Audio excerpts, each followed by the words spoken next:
fim do ciclo ODA e a criação do modelo OR3 na resolução de problemas e na tomada de decisão durante os confrontos armados.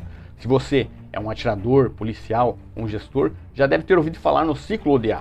Muitas profissões que atuam na tomada de decisão, operando em situações envolvendo a volatilidade, a incerteza, a alta complexidade e a ambiguidade, precisam de um modelo de tomada de decisão. Se você é fã do Coronel John Boyd, eu tenho uma notícia para você. Esse modelo já caiu em desuso, meu filho. Ele foi substituído pelo modelo OR3. Se você ficou curioso para saber o que é o OR3, fique comigo até o final do vídeo. Meu nome é Sargento Borges e seja bem-vindo ao canal Fraternidade Entre Leões. Abaixo na descrição eu vou deixar para você um artigo científico para que você possa baixar no seu computador, no seu celular, essas informações posteriormente, para que você possa utilizá-las como modelo de referência nas suas estações. Mas antes, inscreva-se no nosso canal e ative as notificações. E agora, sem mais delongas, vamos para o vídeo. Bom, rapaziada, nós vamos utilizar como referência bibliográfica no estudo do nosso vídeo 3 obras. Primeiro, o livro Defend Yourself, A Comprehensive Security Plan of the Armed Homeowner, uma obra do Rob Pincus, de 2014. Depois, Aerial Attack Study, publicada pelo Coronel John Boyd. E por último, o artigo É o Fim do Ciclo ODA, publicado pelo Marcelo Esperandil no portal Informas. Bem, esse conceito de OR3 ele é aplicado nos Estados Unidos desde lá em 2014. Mas aí vem aquela pergunta básica, né? Tá, sargento, mas por que eu nunca fiquei sabendo que chegou ao fim o ciclo ODA? Simples. A versão e-book desse livro ela custa R$ 118,75 pelo Kindle e R$ 722 na versão impressa. Isso fora os custos com importação e frete. É por isso que nós adquirimos o livro e vamos trazer para você, em primeira mão, essas mudanças na tomada de decisão do confronto armado. Bom, então vamos começar do basicão. O que vem a ser o ciclo, o ODA? O ciclo, o ODA, ele foi criado pelo Coronel John Boyd, que publicou esse estudo feito com os pilotos de caça da Força Aérea Americana durante a Segunda Guerra Mundial. Ele criou esse conceito lá em 1961, quando escreveu o livro Aerial Attack Study. O ODA ele é uma ferramenta para tomada de decisão baseada em um ciclo constante.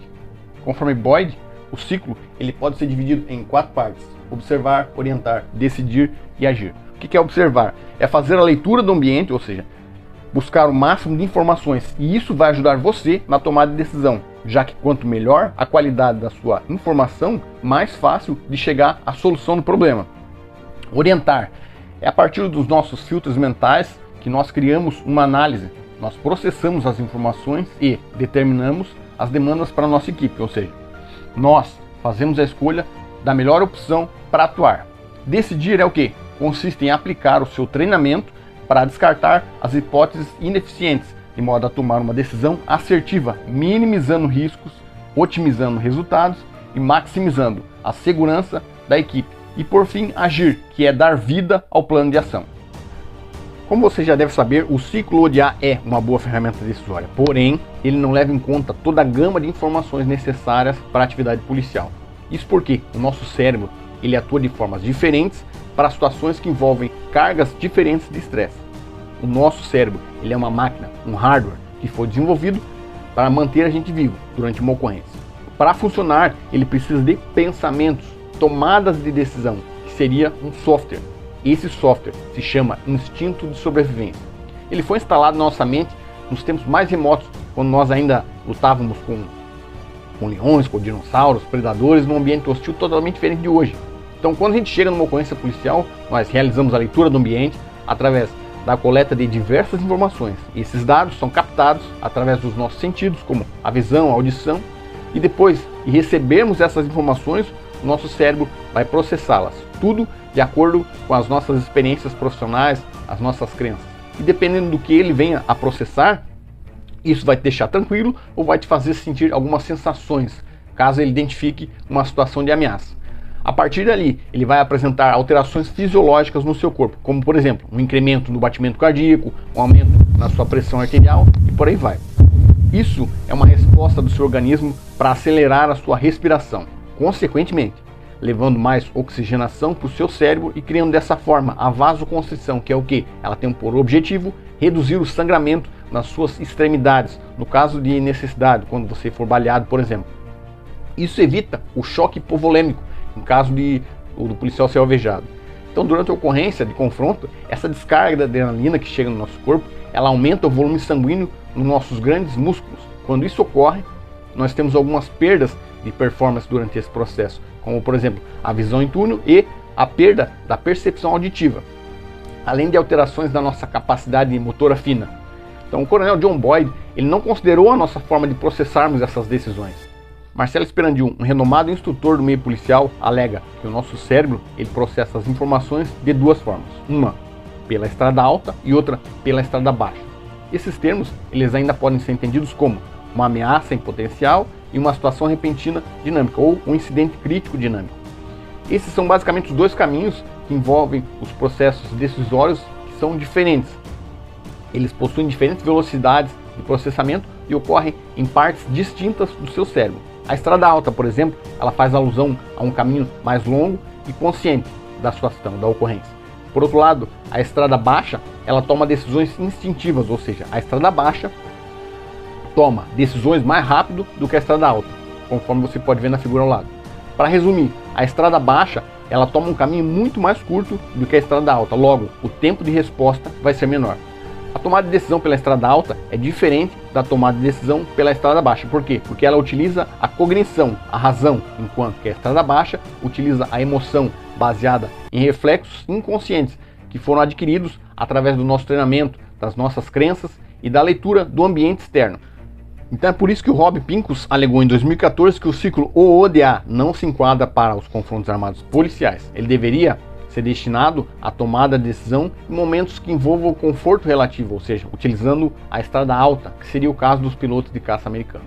Ao passo que a estrada baixa, ou seja, o OR3, seria um caminho para tomar decisão em confrontos armados, nos eventos violentos, repentinos ou os incidentes críticos dinâmicos, nas quais nós ligamos a chave do instinto de sobrevivência. Então, parceiro, apesar de ser uma tese difundida mundialmente, John Boyd ele desconsiderou várias das nossas reações instintivas, Da mesma forma que ele desconsiderou o fato que algumas das nossas respostas, elas antecedem esse processo consciente, ou seja, já que elas já estão gravadas na nossa memória muscular. O sistema do ciclo ODA é mais um sistema de estratégia utilizado para manobra de guerra dos confrontos duradouros. Já o ciclo OR3, ele aplica-se a confrontos de baixa intensidade, que é mais a nossa realidade policial, o assalto no semáforo, para você que é atirador, para você que porta uma arma de fogo. Então são situações com curta duração de tempo e que tem diversas pessoas inocentes ao seu redor. O que é bem diferente, por exemplo, de uma guerra declarada, onde você tem inimigos por toda a sua volta. Então, ali nesse cenário, não tem cidadão de bem. Então é por isso que o ciclo ODA não deve ser aplicado para a atividade policial. Então, o ODA tem sim uma falha, já que a tomada de decisão ela é baseada em estímulos, e esses estímulos eles desencadeiam reações instintivas e respostas intuitivas. Então, para que a gente possa resumir a conversa até aqui, o ciclo ODA ele é um segundo estágio na tomada de decisão. Ele não é instrumento de aplicação imediata, como é o caso do ciclo OR3, que vem antes dele, justamente por causa dessas condições fisiológicas do ser humano.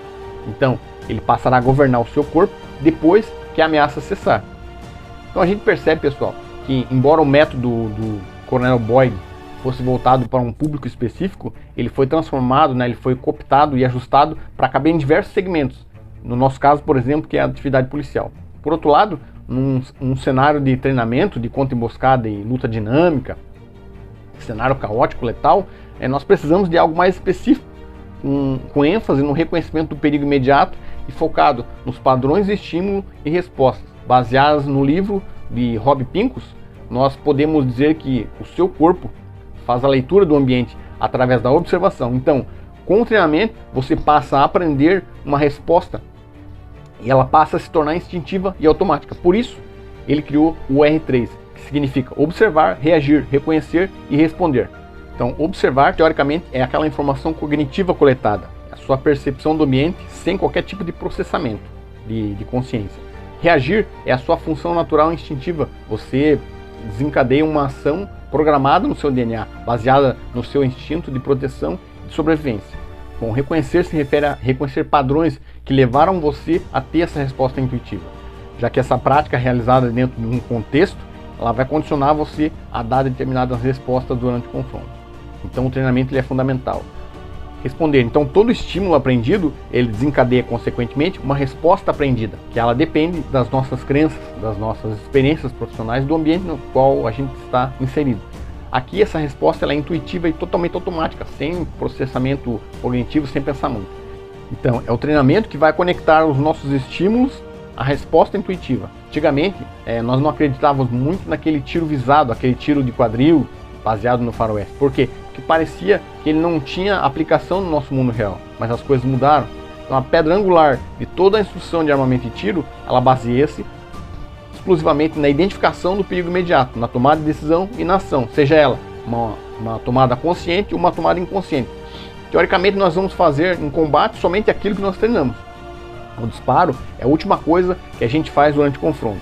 É complexo, né? Pois é, eu também nunca tinha pensado dessa forma. Mas enfim, aquilo que nós treinamos virá à tona durante o combate como algo instintivo. E é justamente por isso que o treinamento militar ele é visto como um adestramento, né?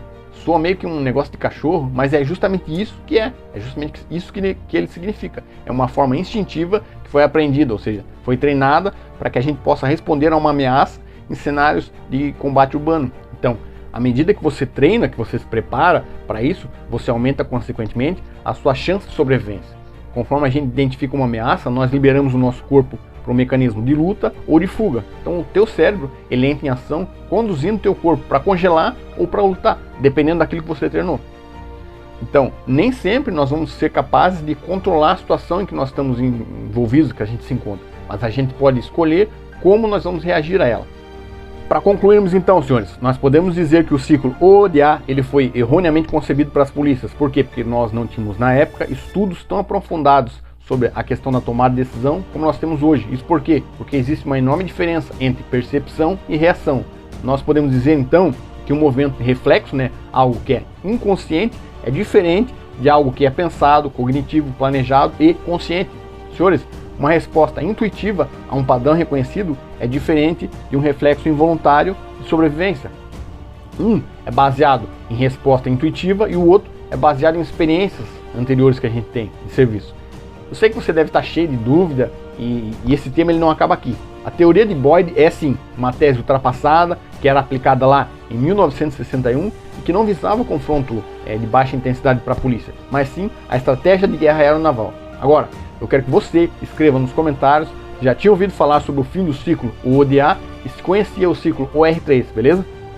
Comenta nesse vídeo, curta se você gostou, se você não gostou, sugira nos comentários novos conteúdos, inscreva-se no nosso canal e ative as notificações para que você não perca mais nenhum conteúdo postado no nosso site. É isso, senhores, obrigado pela sua atenção e até breve.